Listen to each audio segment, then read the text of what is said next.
Olá, seja bem-vindo a mais um episódio do podcast Next Level, podcast que vai levar você e a sua carreira para o próximo nível.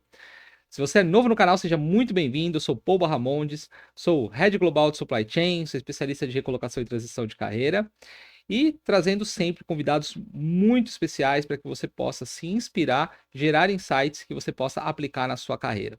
No episódio de hoje, eu estou trazendo um executivo muito especial que eu tive a honra de conhecer num dos grupos de C-Level que eu participo. Falei, cara, ele vai ter que vir contar a história dele aqui pra gente. Mas antes, não se esqueça de se inscrever no canal, ativar as notificações, curtir, comentar e compartilhar. Isso nos ajuda a trazer cada vez mais convidados especiais para inspirar a sua carreira. Hoje, meu convidado é o José Moreira. Ele é empreendedor, CEO e fundador da MyTracking, uma empresa de soluções de SaaS para roteirização, tracking e KPIs logísticos.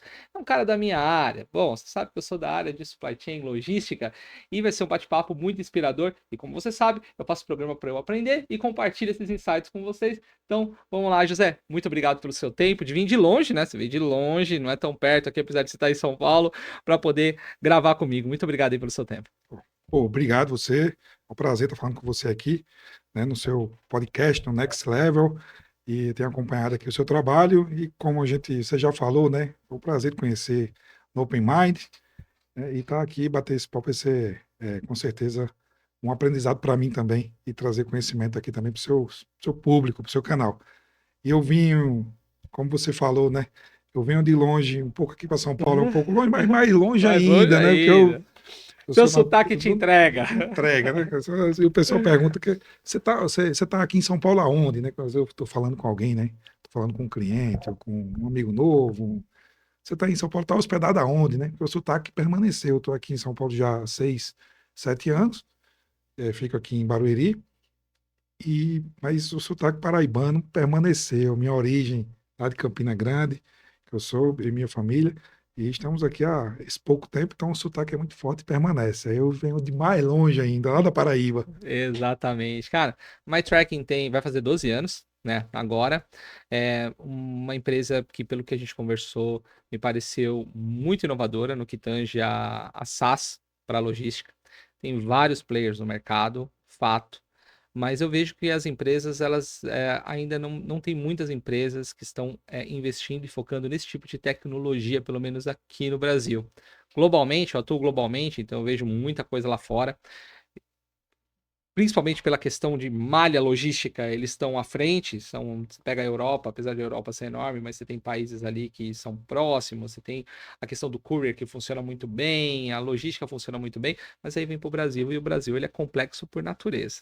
Não só complexo na logística rodoviária que a gente tem aqui, mais ainda nas questões de tributos, movimentação, nota fiscal. Conta um pouquinho, da onde nasceu a MyTrack? Muito bom.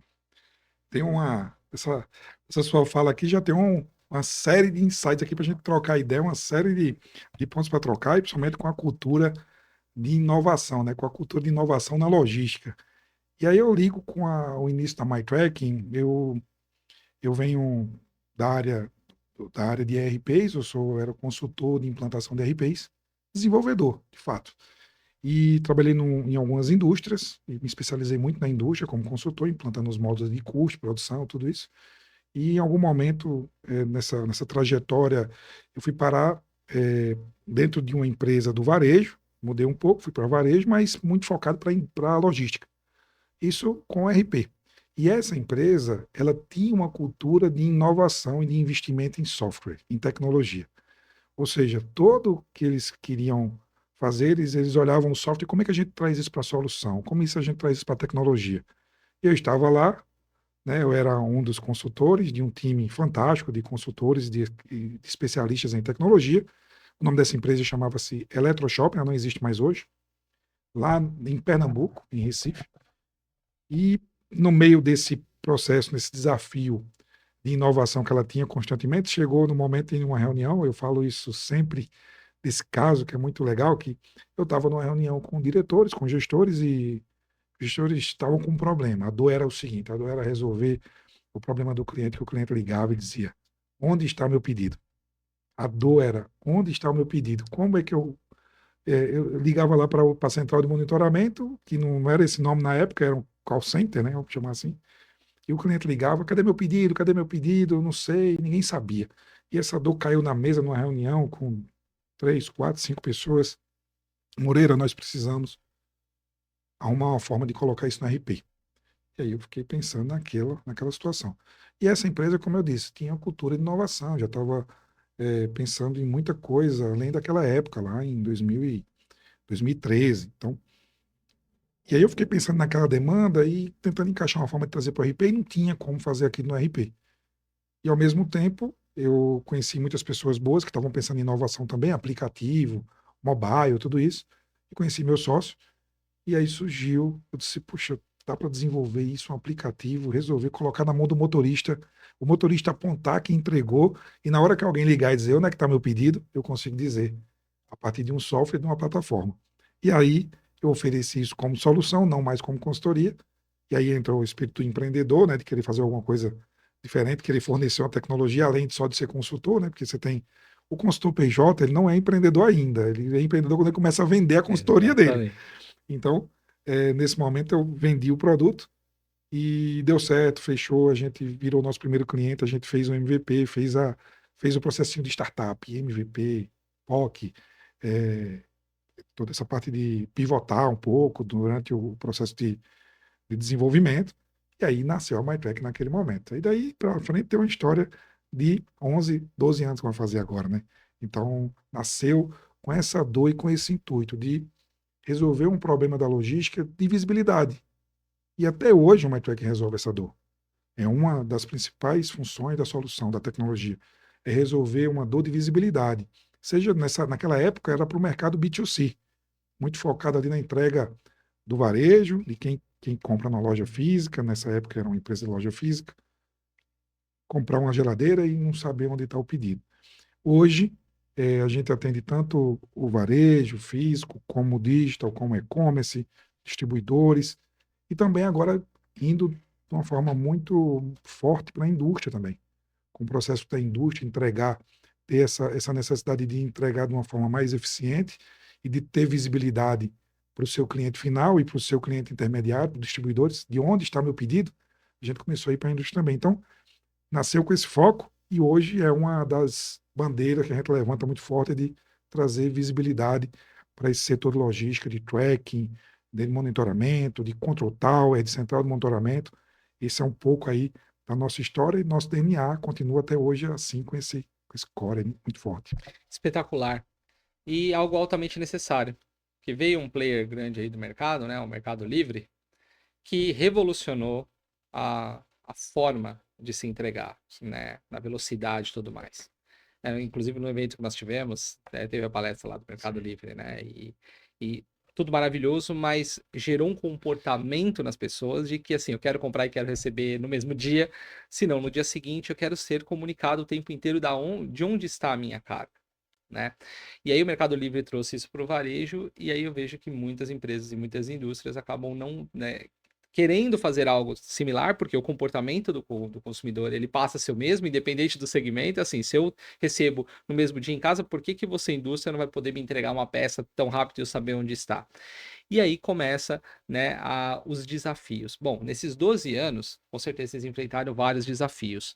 Mas como é que está sendo o desafio de levar essa mentalidade e essa necessidade para as empresas? Vocês estão enfrentando muita restrição ou o mercado ele já está maduro dizendo o seguinte, eu não consigo mais lutar contra, eu preciso ter uma solução? Boa. Muita boa consideração que você trouxe aqui, primeiro do Mercado Livre, Amazon também, né, e outras empresas que nasceram com o core tecnológico. E vamos pegar, Elas né? já são Vamos de ver, né? nasceram como tecnologia, Nasceu né? como tecnologia. Então você olha o que o Mercado Livre fez, aí já nasceu sendo um marketplace muito forte e depois de um tempo, cada vez mais. No começo não era muito logística, né? Se você olhar bem direitinho a história, era muito correios, né? Era muito cada um, o seller se vira com a entrega, né? E o Mercado Livre começou a investir um pouco mais na logística, depois o Fulfillment, o Full, e tudo o que eles trouxeram de inovação pouco pré-pandemia, depois pandemia muito forte, e agora líderes na América Latina como uma das maiores empresas aí, né? Não, eles são um exemplo de São, que toda empresa em algum momento vai virar uma empresa de tecnologia, né? Porque sim, como eles começaram justamente assim, eu lembro que meu pai, no início da minha tinha adolescente, meu pai tinha uma loja de informática, e ele vendia pelo Mercado Livre. Eu lembro que eu empacotava e levava para os correios, era exatamente isso. Não tinha essa questão de mercado entrega, não tinha warehouse, não tinha nada. E não demorou muito tempo para ela se tornar uma empresa de tecnologia a ponto de fazer o que ela faz hoje, né? integrando essa logística, né, com a tecnologia. Exatamente. E aí você vê essa questão da cultura digital e da cultura da implementação de solução de tecnologia o tempo todo. Não só de um computador, não só do Windows, do ERP, né? Porque a gente ainda tem algumas empresas que ainda estão muito focadas ainda no ERP, né? Que é super importante, é o core de muitas empresas. Mas se brincar, o Mercado Livre nasceu e não tinha um ERP. Eu não sei a história toda, mas se brincar, algumas empresas de tecnologia nasceram e não tinham um ERP. O primeiro sistema foi um CRM, foi o próprio Marketplace. Então, eles acabaram mudando um pouco essa trajetória. E assim também foi a Amazon, né? Então, começou lá vendendo livros, né? Então, digitalmente. E já nasceu digitalmente, né? Então, a Netflix também, né? Com a entrega rápida ali de DVDs, né? E tudo isso, né? Então, você olha que essa cultura de tecnologia junto com a logística, muito integrada nas big techs, nas maiores empresas que se tem. E aí, quando você olha o contrário, né? As empresas que não nasceram digitalmente, ou seja, já nasceram na época analógica, antes do e-commerce, tudo isso.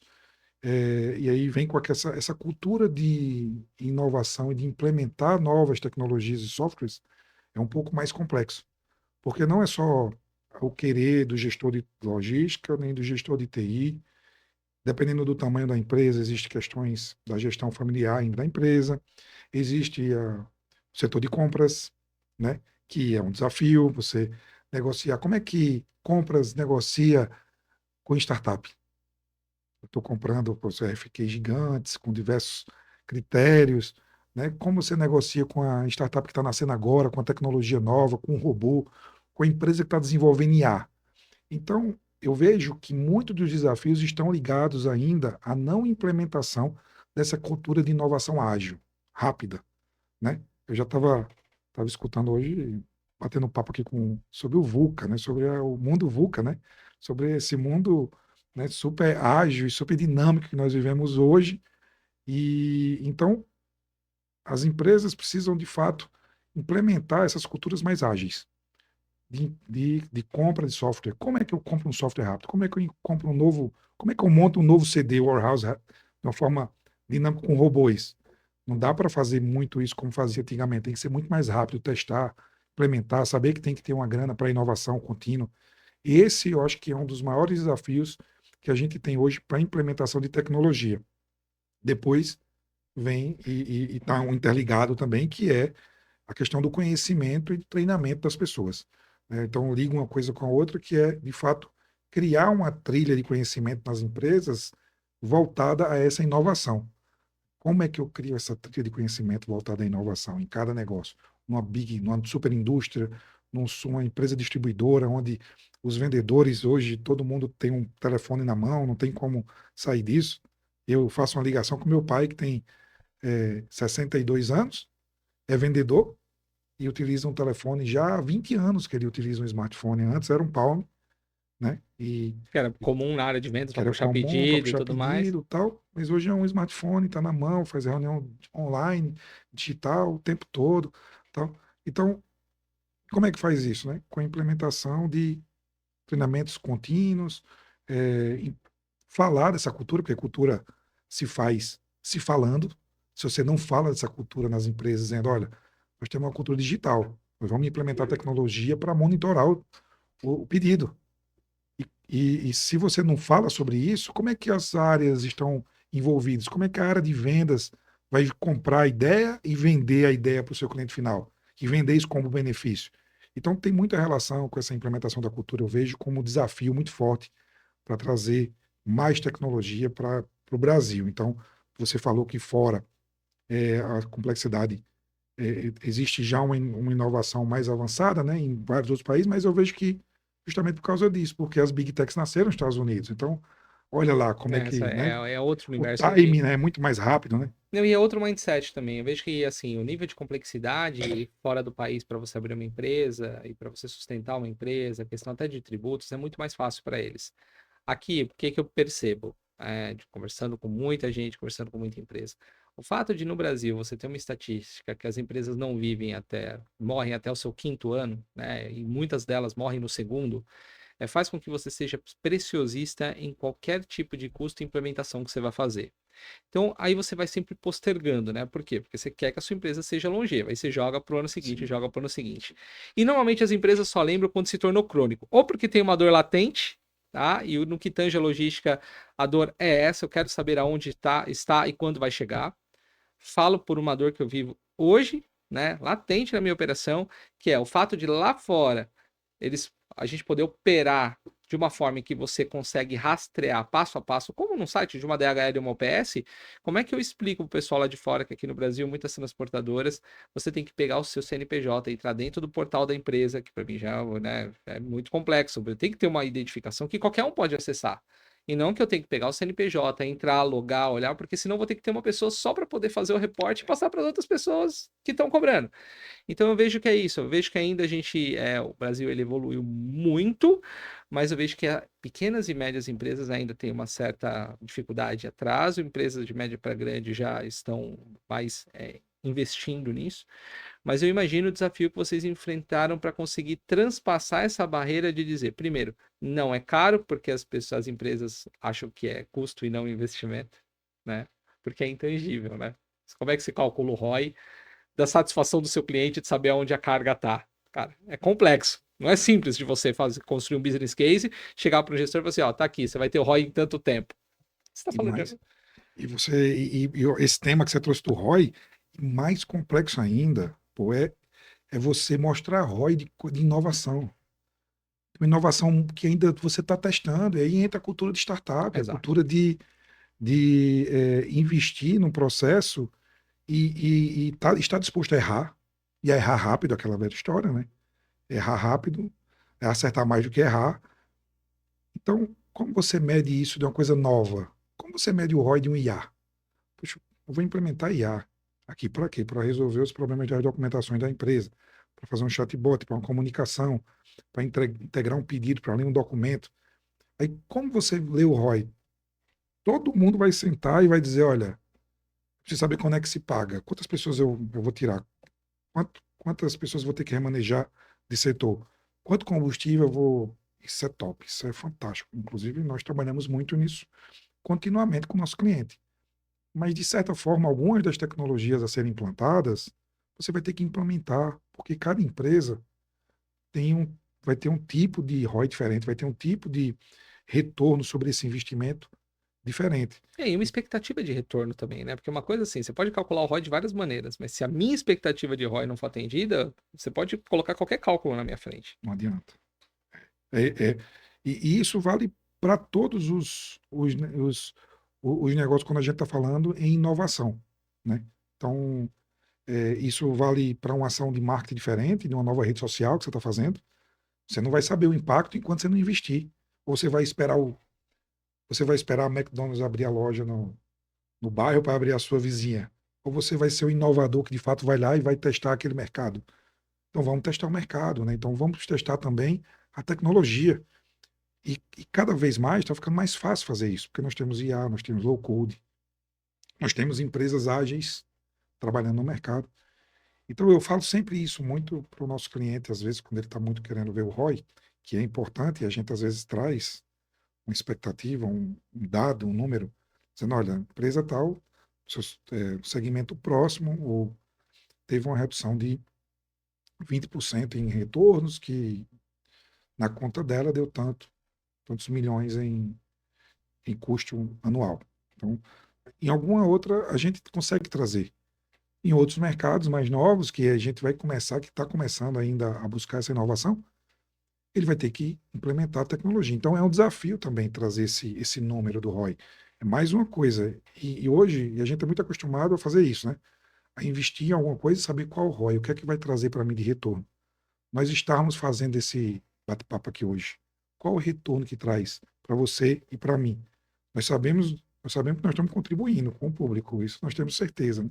Mas de alguma forma tem um retorno para você, tem um retorno para mim, Isso né? que você Mas tá falando é sem. perfeito, porque assim, muitas pessoas me perguntam exatamente isso. Assim, nossa, mas você faz podcast, como é que você remunera? Sim, gente, tem coisas na vida que você não tem que remunerar.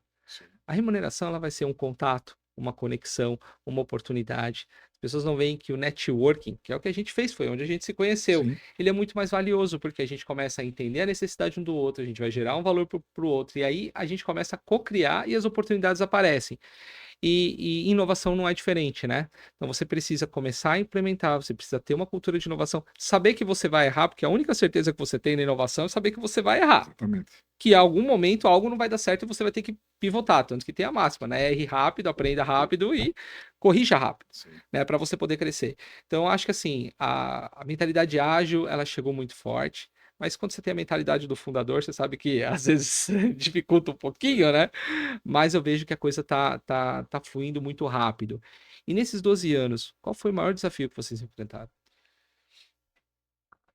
Eu acho que eu falei aqui já um pouco sobre esse tema, sobre cultura, né? Mas é um desafio, foi um dos desafios muito grandes de implementar uma cultura, de conseguir entender isso.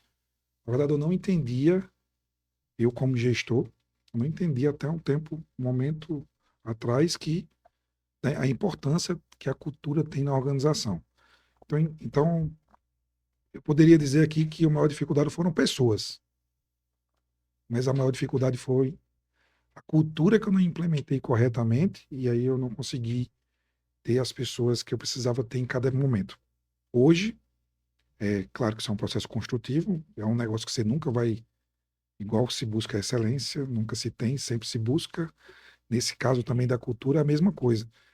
E é um desafio que a gente superou e a gente conseguiu implementar e entender e capturar que é uma chave que quanto mais a gente fala, mais reforça, mais eu tenho um time mais qualificado, mais eu tenho um time mais engajado em resolver o problema do cliente, em entender o que é inovação, como que a gente cresce, o que a gente vai fazer no futuro. Então, esse é um desafio, um dos desafios muito fortes que a gente conseguiu superar. Eu queria citar outro que é importantíssimo, que foi o momento inicial da startup. E aí eu falo isso porque tem muitas startups que sentem essa dor, e eu passei por esse momento, no momento em que não tinha dinheiro no mercado, para O o meu mercado estava em setor. retração, né? Era um momento ainda que não tinha a cultura tanto das startups, do investimento, como já existia nos Estados Unidos, como já existia fora há muitos anos. No Brasil ainda estava se criando isso tudo, lá em 2012, 2013 ainda não se falava tanto, pelo menos não era um negócio difundido que eu não tinha conhecimento. Então, tipo, não era um negócio que estava fácil a todo mundo, né? Então, eu estava lá em Pernambuco nesse momento, nessa época. Pernambuco já tinha criado o Porto Digital, mas não era um negócio ainda que era claro, que era palpável, toda essa questão de investimento. E o desafio do empreendedor no início é gigante. É um momento que você não tem dinheiro, que você está por conta, que você não tem um conselho, você não tem um amigo para dar um amigo que vai, de fato, o cara está muito focado ali no trabalho dele e tal, que de fato tem experiência, o network é uma coisa que falta, dependendo da idade, naquela época eu tinha 26 anos, então 27, começando. E o dinheiro também é uma coisa que é séria, que é aquele momento onde você diz, poxa, o que é que eu faço? Eu preciso trabalhar, cara, eu preciso de grana. Na época eu já tinha uma filha, minha filha, né, tinha recém-nascido, tinha 1 ano. Então eu preciso de grana, e ao mesmo tempo eu preciso fazer esse negócio acontecer. Eu tenho que trabalhar numa empresa, tenho que ir à noite fazer negócio. À noite eu tenho que desenvolver, junto com o meu sócio, testar, fazer o negócio acontecer para conseguir um cliente que banque o mínimo possível para me conseguir sair do meu emprego, reduzir meu nível salarial, né? Eu ganho X, eu tenho que, para mim me dedicar para aquela empresa e focar no que eu sou muito bom, que é fazer esse negócio acontecer. Naquele momento não tinha essa chave ligada ainda. Mas o empreendedor, ele sente também de uma certa forma. Mas esse momento foi crucial entre decidir sair da empresa, deixar de ser um funcionário e empreender e saber que eu ia ter que passar por um desafio que a gente chama às vezes no vale, né? Que é deixar de ganhar aquela grana, deixar de ter um salário, deixar de ter um plano de saúde, ir para uma empresa e, e saber que tem que pagar funcionário, e tem que pagar energia e tudo isso. Então esse foi um desafio. Foi muito bom de passar esse vale, poxa, foi desafiador, mas eu queria dizer justamente isso como para o empreendedor que está como uma dica aqui, como né, uma inspiração, que é difícil, mas é gostoso. Depois, quando você passa a escalada, eu acho que quem escala paredes e muros e os escaladores devem sentir essa prazer, essa endorfina dentro dele, né? Passar por esse, esse prazer ali de escalar uma montanha. Quando você sai do vale e começa a escalar, esse prazer começa a vir e é um desafio bom de se praticar, né? Então aí você chega hoje, a gente fez a confraternização da empresa hoje com 30 colaboradores diretos, saiu lá, era eu e o Milton só e a Rafaela, e hoje com 30 depois de 3 anos, e tipo assim, ainda com escopo de startup enxuta, né? Tipo, teoricamente, o que a gente faz, eu tenho uma equipe muito enxuta, é muito legal confraternizar e ver Esse onde crescimento, a né? gente chegou. Então, é um desafio que a gente passou, mas é um desafio bom de se passar e que traz muita satisfação depois de um tempo. Cara, espetacular, porque quando você traz isso com todos os empreendedores que eu conheço, e eu mesmo que empreendo também, vou falar para você que é unânime, assim, que todos passam por esse momento, esse ponto de inflexão entre sair e empreender, essa dificuldade, mas nenhum deles se arrepende no final, depois que você realmente começou a rampar e a coisa começou a fluir. Tem aqueles que desistem no meio do caminho, que falam, empreender não é para mim, mesmo porque empreender no Brasil não é para amadores, é diferente de qualquer lugar do mundo. Tá? Não é para amadores, lá fora você tem muitos subsídios para você criar empresa, criar emprego. Aqui no Brasil parece que tudo rema-se contra. Sim.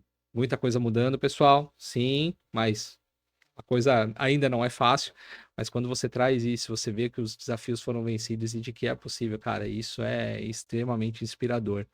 E eu queria falar do momento atual e futuro. É, 12 anos, já está entrando na adolescência, né? Já. Já está entrando na adolescência, 13. Me fala um pouquinho quais são os planos da MyTracking para 2025 e pós. Muito bom.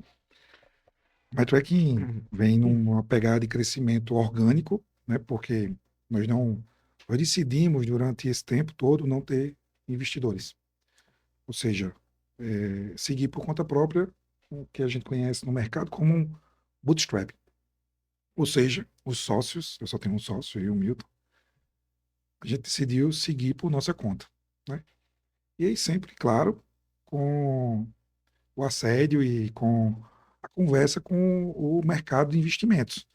Mas até hoje a gente vem num crescimento interessante, 30%, 40% ao ano, a cada ano que passa, e está sendo muito legal esse processo de crescimento.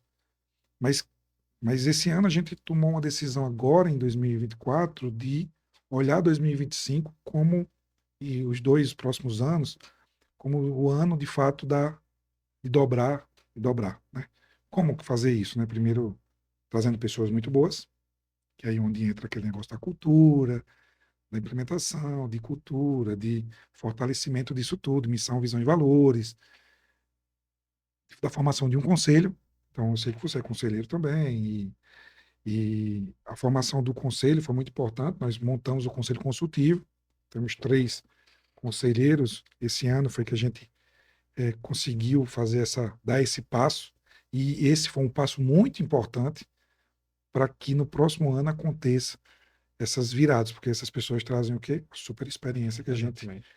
que a gente, por mais que 12 anos tenha sido um tempo, 11 anos, um tempo muito longo, né?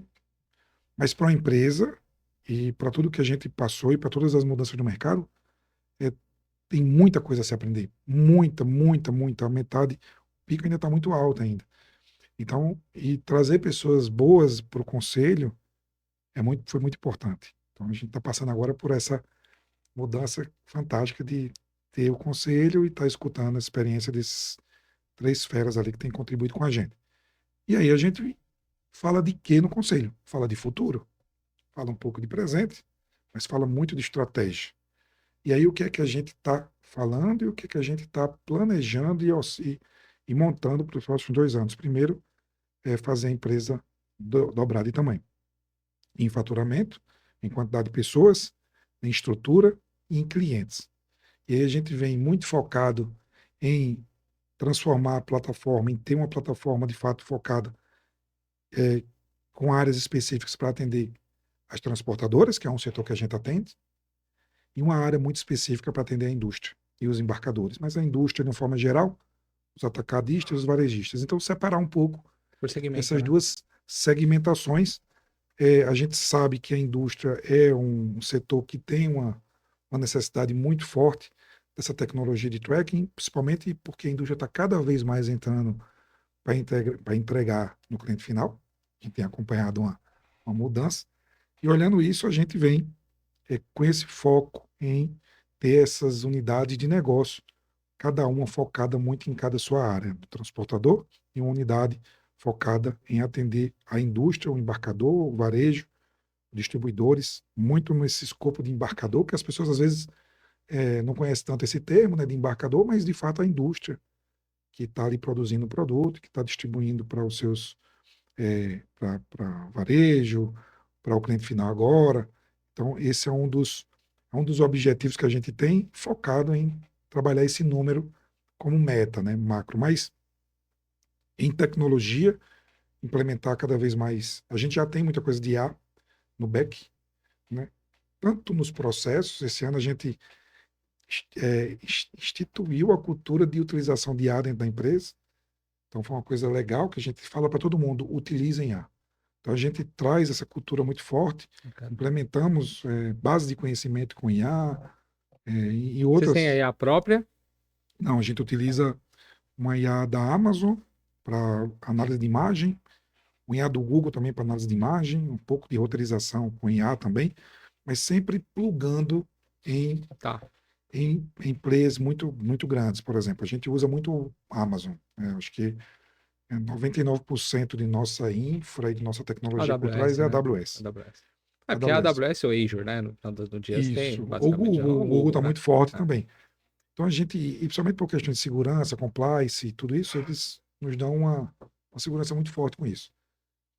Então, é, a gente tem utilizado as tecnologias no back, ou seja, não é transparente para o cliente, mas utiliza muito, a nossa equipe de desenvolvimento utiliza muito IA para desenvolver, muito mesmo para procurar algoritmos, para desenvolver algoritmos, para integração de documentos. Tem uma coisa muito legal agora, que hoje em dia com a IA, o pessoal manda um PDF, e antigamente não tinha isso. Manda um PDF, consegue ler o PDF, consegue ler uma foto para saber quais são os dados daquela foto, um recibo, né? Então, o pessoal tem implementado muita coisa desse tipo. E também, para a ponta, a gente está com um projeto de entregar IA para análise de dados na ponta. Porque imagine o tamanho de dados que uma tecnologia como a nossa gera, integrado com RP, integrado com o embarcador, com a indústria, com os transportadores, que o negócio você falou isso, né? Poxa, eu tenho que entrar em cada transportador. O nosso sistema de fato, fazendo aqui um ponto aqui, essa fala sua, o nosso sistema é um centralizador. Você é embarcador, você tem 20 transportadoras aqui entregando, você tem que consultar uma por uma. O nosso sistema não, é uma só, a gente integra, vai buscar em cada uma, vai se integrar com cada transportadora para trazer essa visibilidade centralizada. Imagina o tanto de dados que isso gera, o tanto de insights que um IA plugada lá vai trazer. É isso, mais um trabalho que a gente está fazendo, né? E tudo isso gira em torno desse processo de inovação contínua. Entender o que o mercado está buscando, o que é que eu posso entregar para o meu cliente a mais. Esse a nossa perspectiva e, claro, com foco em crescimento contínuo da empresa, do negócio. O negócio tem que estar crescendo. Negócio sem crescer não adianta eu pensar nisso tudo, coisas que a gente está fazendo e faz continuamente. Sustentabilidade, ESG, né? Nossa tecnologia está muito ligada com isso tudo, com ESG, principalmente quando a gente vai na parte ambiental, na parte de redução de distâncias, né? Quando você otimiza seu plano de logística e transporte, você está diretamente trabalhando isso, né? Então, e cada vez mais a legislação vai trabalhar Sim, redução de para redução emissões, de quanto menos carro na emissões. rua, melhor. Então, tecnologias como a nossa ajudam diretamente isso. Na parte de governança, essa questão de dados é muito importante você ter tecnologias que te entregue os dados de uma forma segura, de uma forma robusta para cada usuário de uma forma certa. Então, a nossa tecnologia ela já trabalha com isso, mas a gente está trabalhando esses nomes de uma forma muito mais forte esse ano e para o ano que vem também. Cara, espetacular, principalmente trazendo a IA, né? Porque eu vejo que muitas empresas elas querem utilizar a IA, mas acaba restringindo um pouco por conta da segurança também, né? Porque você está Sim, alimentando a IA com informação, você alimenta a IA com informação, você sabe que sim, invariavelmente você tem um risco no seu negócio. Mas tem algo que eu achei interessante, que eu queria explorar um pouquinho. A decisão de vocês não seguirem com aceitar propostas e investimentos do mercado. Era uma decisão mega difícil, né? Porque o difícil. mercado ele vem para cima e aí você fala o seguinte, pô, mas se esse recurso entrar, cara, eu conseguiria crescer, eu conseguiria encurtar 10 anos em X, Sim. né? E aí você toma a decisão de não fazer isso. Cara, como é que foi você com seu sócio de decidirem não abrir, tá? Eu falo porque eu tenho também iniciativas, tenho empresa, e é uma das coisas que, assim, me bate muito na minha cabeça e na hora que chegar a proposta?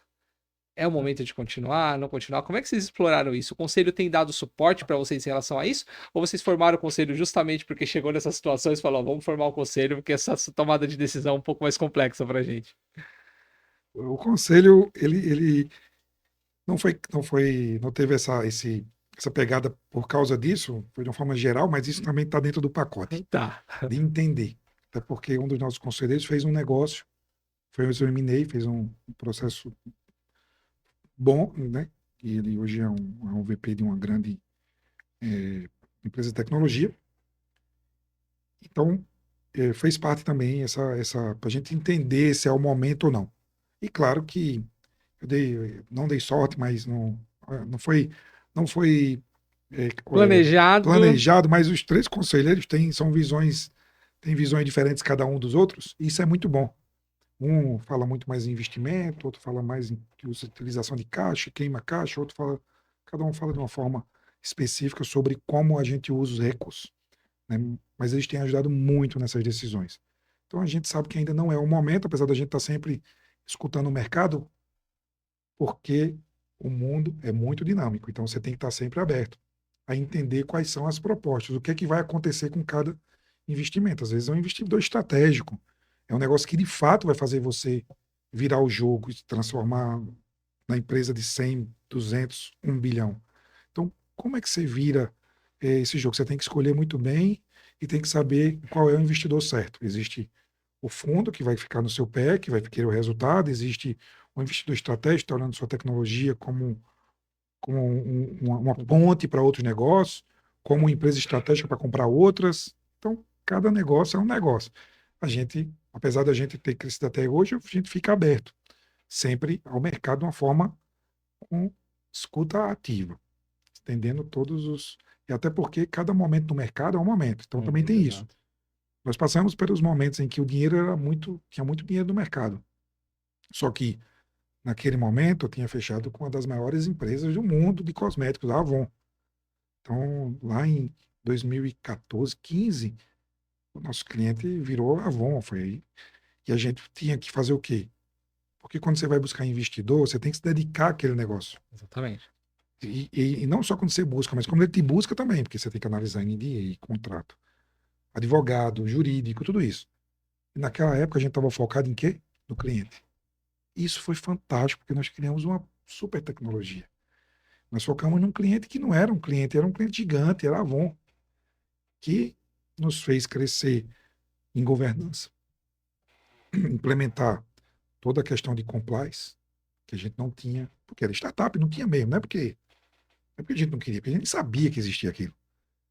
Mas aí vem um Avon e diz: olha, eu vou te dar uma consultoria aqui da Ernest Young, tá? Para fazer da PwC, para fazer um assessment com vocês, para dizer o que vocês precisam ter de documentação para atender as regras de compliance da Avon. Cara, isso é smart money para mim. Você cresce Você entendeu? absurdamente. Aí como que você olha, e ao mesmo tempo, do outro lado, eu tenho um investidor querendo botar 1 milhão. E se eu colocar esse 1 milhão, eu vou ter que dedicar um tempo para esse investimento, para esse investidor, Porque para esse você vai ter fundo. que trazer mais clientes, você vai ter que começar. Você não vai conseguir justificar para ele que você está atendendo um cliente só e que esse cliente é o que vai mudar o jogo do seu negócio. Até porque isso é um problema quando você tem um cliente só, né? Quando o cara vai trazer a grana, Exatamente. ele quer que você de fato cresça trazendo mais clientes, mais negócio. Então, nesses momentos em que o dia estava muito baixo, a gente estava aqui se dedicando a clientes. Mas, de uma certa forma, a gente olhava para trás e dizia, puxa, eu estou me dedicando só a um cliente, a dois, a três.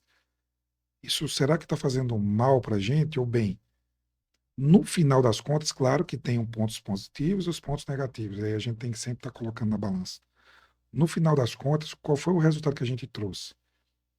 Nós crescemos organicamente, continuamos crescendo 30%, 40% ao ano, que não era uma taxa que naquela época era totalmente que as empresas queriam com startups, né, que é dobrar, dobrar, dobrar, mas era um crescimento orgânico interessante para uma empresa que não tinha caixa acima da inflação, muito acima, mas ao mesmo tempo eu estava absorvendo conhecimento com grandes líderes, com grandes equipes, O nível de né, maturidade de processo vai para outro patamar, né? nível de maturidade de processo. Então, em relação a outras startups que nasceram na mesma época e que foram, a gente cresceu muito com isso. Então, a gente implementou um plano de disaster recovery, um plano de compliance de segurança de dados, uma comunicação eficiente, a contratação de ferramentas. Então, você imagina que como é que se comunicava? As grandes empresas se comunicam com o Microsoft 365, com Teams. A gente teve que ir para isso. Em compensação, nós criamos essa cultura de trabalhar do mesmo nível que essas empresas. Isso foi muito bom, porque aí permitiu que a gente aprendesse a negociar com a Volkswagen, que é cliente nossa hoje, aprendesse a negociar com a Scania, que é cliente nossa hoje, está aqui pertinho as duas, a Scania, aprendesse a negociar com a TIM, com a Latam Cargo. Então, com grandes empresas, a gente aprendeu a ter esse trato e entender o que é que precisamos entregar para eles a nível tecnológico de processo. Então, isso foi muito bom. Então, hoje a gente chega no conselho depois desse tempo todo, dizendo assim, poxa, foi muito bom. Nós conseguimos crescer organicamente, ter uma empresa no mesmo tamanho dos nossos concorrentes ali, de forma individual, e sem diluição do nosso maior patrimônio, que é o nosso equity. Claro que em algum momento nós vamos ter que fazer alguma ação desse tipo.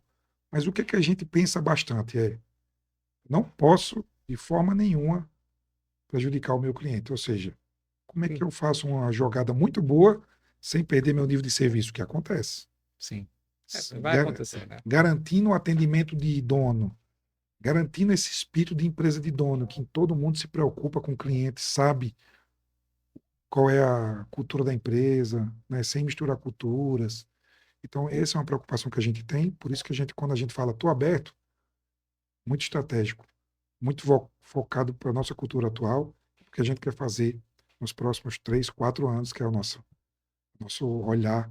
A gente sempre está olhando ali 4 anos para frente, 5 anos no máximo, de uma forma estratégica geral. Né? Mas é um desafio. Eu digo que as startups, cada uma tem que analisar seu momento. Às vezes é o momento de receber uma grana, às vezes você está com um cheque na mão aqui que é, de fato, um investidor estratégico, é o cara que vai te ajudar a fazer aquele negócio. Vai lá. Às vezes não é nem a grana, é só o smart. Às vezes não é só o. Né, não é a grana pela grana, é a grana pelo cara que está trazendo a grana, pelo fundo, Pelo pelo conhecimento que ele vai conhecimento, trazer, a experiência. Que é pela isso, né? No empresa. final das contas, né, quando você falou do conselho, e vejo que assim, tem uma questão que para mim é mais importante, que é quando você está empreendendo, você está com um carro e você precisa acelerar, acelerar, acelerar, porque você precisa gerar receita, você precisa manter sua estrutura. E quando chega alguém que coloca uma interrogação e fala assim, opa, será que eu estou indo no caminho certo? Será que eu estou na velocidade certa? Será que eu estou no, não estou otimizando meus recursos? Isso é muito bom. E vai além do dinheiro. É o que eu penso hoje. Ah, tá bom, o cara vai colocar um cheque na mesa, mas assim, como é que esse negócio vai ser sustentável? Não é só crescer, não é só dobrar. Meu cliente é customer centric. Meu cliente no centro falando, cara, ele está bem atendido, ele está satisfeito, ele está me ajudando a melhorar meus processos, ele está me dando os feedbacks necessários, ou ele é só mais um dentro da minha carteira? Eu acho que esse é o ponto. No momento em que vocês tomaram essa decisão aqui para mim, eu estou aprendendo muito, porque como tenho uma startup no início, né? A gente está ali em 3 anos, que é onde a gente está escalando, aparece um monte de oportunidade. Muitas oportunidades. Por quê? Porque as pessoas querem no começo, né? Porque no começo é mais barato, depois você cresceu, sai um pouco mais Sim. caro, né? E aí você fica com aquela pulga na cabeça, fala assim, cara, aquela pulga atrás da orelha, fala assim, cara, será que é o momento? Será que é o momento? E genial, quando você trouxe que você e seu sócio tomaram a decisão de seguir por vocês até num determinado estágio. Óbvio, daqui a pouco é como o Flávio Augusto, né? Vai chegar um momento que alguém vai colocar uma grana e você vai falar o seguinte, agora eu não consigo falar não, né? Não tem jeito. É a oportunidade, né? Então, vai chegar esse momento. Eu acredito e nós, lá na frente, tem uma estratégia de fato de fazer, de alguma forma, algum negócio como esse. Mas qual o momento exato? Visto que a empresa está crescendo muito, empresa que tem caixa, que olha para o cliente de uma forma diferente, e que a gente tem, de fato, grandes marcas por trás que nos sustentam, que eu digo no sentido de experiência, de negócio, de tudo. E de reputação em endosso, né? Quando você tem uma empresa grande no nível que você está trabalhando aí também, dá uma base, Endossa, dá um endosso absurdo, né? endossa demais e cada vez que a gente senta para conversar da estratégia, a gente vê novas oportunidades, porque aí vem aquele negócio que você falou no começo aqui, a gente falou um pouco sobre essa mudança do mindset das empresas brasileiras, de cada vez existe um desafio ainda, mas cada vez mais elas estão pensando em investir em tecnologia. A gente tem uma porcentagem gigante de empresas não digitalizadas. Sim, ainda é muito grande. Gigante, então a oportunidade é gigante. Então, para o nosso negócio, a oportunidade é muito grande. Claro que existe um tempo também do mercado para isso. Então, às vezes não adianta muito se eu ter colocado uma grana muito grande em algum momento, mas o mercado não ter a maturidade para aquilo, ou eu não ter a cultura necessária da empresa pronta para fazer isso. Então, eu acho que nós chegamos no ponto ideal, mas ainda tem uma busca ainda por por esse estratégico muito forte. Então, e cada empresa, como eu disse, tem o seu momento. Esse é um momento um pouco mais desafiador da economia, né, com a taxa de juros mais alta. Então, o investidor segura um pouco a grana, de fato, ele prefere uma rentabilidade, ele sai um pouco do risco, né, porque investir em startup, em empresas ainda é risco, de uma certa forma, né, olhando o mercado em si, mas sempre existem oportunidades e estratégias de cada negócio, de cada fundo de investidor. Então a gente fica sempre olhando ali e aberto. Espetacular. Zé, chegando no final do nosso programa, passa rápido, vou te convidar para voltar. Cara, muito obrigado, mas antes da gente fechar, quero que você faça um recadinho. Como é que as pessoas fazem para conhecer a MyTracking? Como é que as empresas podem acessar vocês, levar a tecnologia de vocês? Cara, fica à vontade, fala como é que as pessoas podem encontrar e falar com vocês. Bom, obrigado por essa oportunidade aqui. A MyTrack, você vai lá no site mytrack.com.br, vai conseguir contactar qualquer pessoa do nosso time, e é um time de especialistas, tudo fera, só tem gente fera lá, graças a essa implementação de cultura, graças a esse contexto que a gente tem de inovação contínua, de treinamento, tem um time muito bom para atender e entender o problema, porque a gente vai entender seu problema. Então, no site, mytrack.com.br, claro, o meu LinkedIn também está aberto, quiser bater um papo, conversar comigo e entender como que a gente pode ajudar de fato, de uma forma até consultiva, a sua operação de logística, seja você uma indústria, distribuidor ou um transportador, vai lá no meu LinkedIn, que também a gente está disponível para atender aqui ao mercado, né? Para facilitar a sua vida, aqui na descrição vai estar o LinkedIn do Zé Moreira, vai estar o site da MyTracking, as mídias sociais da MyTracking, para que vocês possam acessar, entrar em contato, conhecer a solução, conhecer os cases, que são diversos. Ele só citou um pedacinho aqui do que eles fazem, então vai estar tudo aqui na descrição do vídeo. Zé, muito obrigado pelo seu tempo. Convidado para voltar sempre que tiver projetos novos, iniciativas. Cara, é só me mandar uma mensagem, bora gravar, que vai ser uma honra poder explorar cada vez mais e acompanhar o crescimento da MyTracking. Vai ser muito importante o pessoal aqui ver que, cara, tem muita empresa legal fazendo acontecer no mercado. Pô, eu que agradeço. Muito obrigado. Parabéns aí pelo Next Level, pela iniciativa, pelo papo aqui legal que você conduz aqui com a gente. Valeu mesmo. Obrigado. Espetacular. E não se esqueça de se inscrever no canal, ativar as notificações, curtir, comentar e compartilhar. Isso nos ajuda a trazer cada vez mais histórias incríveis, como a da MyTracking e do José Moreira, aqui no podcast, para inspirar a sua carreira e levar você para o próximo nível. Até o próximo podcast Next Level.